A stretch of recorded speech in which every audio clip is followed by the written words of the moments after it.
So, look, obviously we're into game week Wednesday. We had a bonus practice Monday.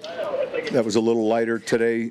A lot of first and second down situations. Any questions? With Pat, just, it's obviously the caliber player he is, but what made now the right time to get that deal done? We'd spent some time talking about it. We felt real good about.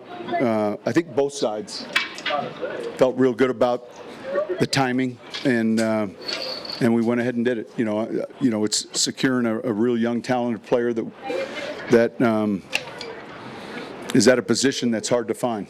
When you, obviously you game plan from the offensive side. When you have a corner of that caliber that you're game planning against, what are the challenges? Just that a guy like that? They present a lot of challenges, and it actually can give the defense some freedoms relative to how they want to support the run.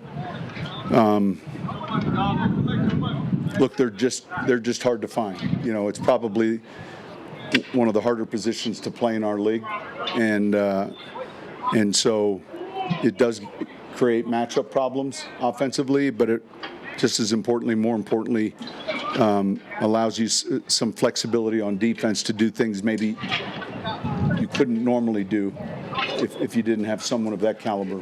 How about just in general, you locked up Quinn Meinerz in July, and just getting these building blocks locked up long term. Your thoughts on that? I think those are good football decisions. You guys announced the captains today. Bo in particular, what do you think it says about him that as a rookie he was able to earn that respect from his teammates?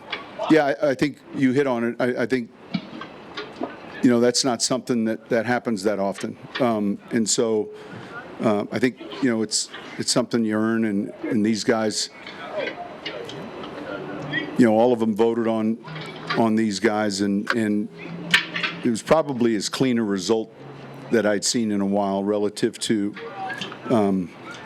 those players that were all selected. But it's unusual for a rookie to get made a captain, and yet by nature that position to some degree is leading, and so but that was something that I think organically takes place throughout the spring and training camp, and goes from there. Coach, just talking about that, how rare is that? I think it's the first time with the Broncos since 1967. Yeah, it's a first. It's a first for me. Just say rookie period. In fairness to the process, and yet,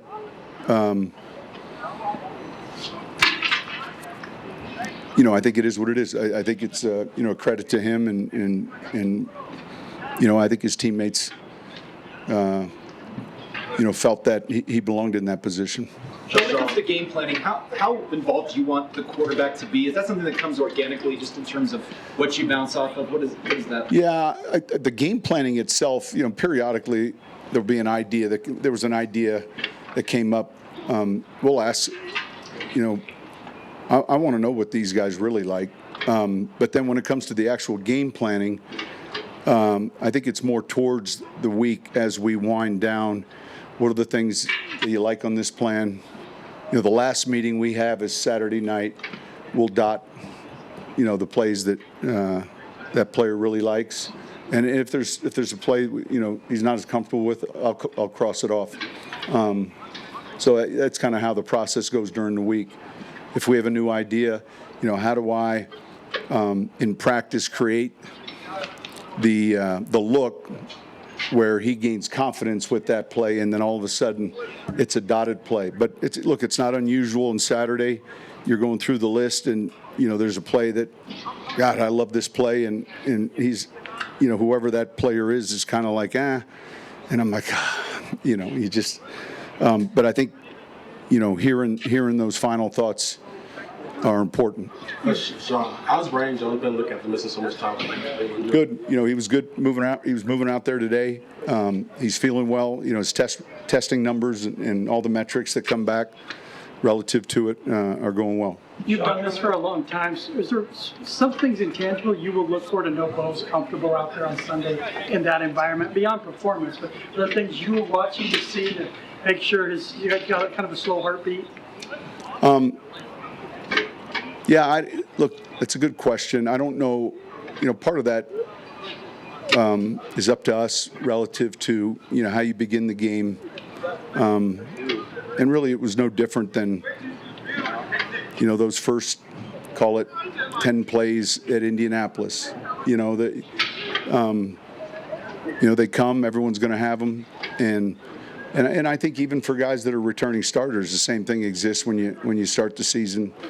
And so, getting to the things that these guys know well and allow them to play fast, I think that's important. Sean, you talked to us about Joker traits with both Jaleel and Greg Dulcich.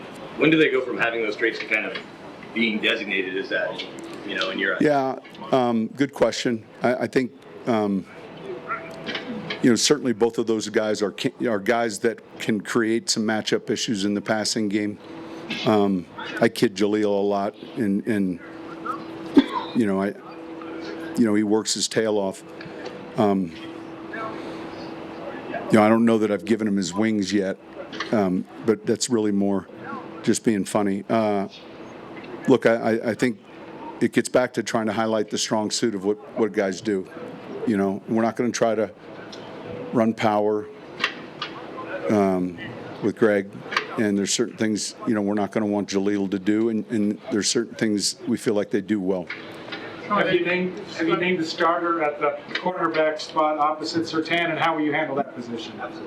Yeah, we haven't named any starters. We kind of have an idea as we're going. No announcements. You know how it is during the game week. I'm not going to talk about injuries. I'm not going to talk about lineups. With respect. You talk to defensive coaches who say they've studied McDonald's pressure packages. What's unique about him? Yeah, they give you a lot of looks. They'll play their odd front, and they'll move that around. They've done a great job. I think in his last 2 years, he's second in the league in takeaways. So they're an opportunistic, aggressive defense.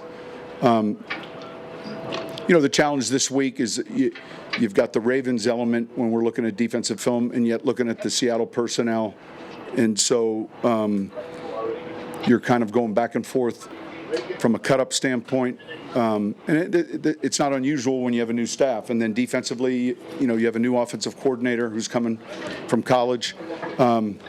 So you're paying attention to the preseason, of course, but then also maybe trends and things that they've done prior. Obviously, with Mike, there's a lot of Baltimore in the cut-ups that we're studying, and yet, how much makes it in year one into Seattle's package, only they would know that, not us. But they do a good job with disguise. They hold their disguise as well. They create some challenges. Did you look at Michigan, or is college tape off the table? Yeah, it's just a matter of how far you want to go back. Cortland also named the captain, I think, 4 years in a row. Yeah. What's the importance of having the right, you talk about a young and hungry team, but having the right that's there to complement that youthful energy? I think, look, any young team still, you're counting on experience and leadership. And so, he's one of those guys that I think he ended up with the most votes. And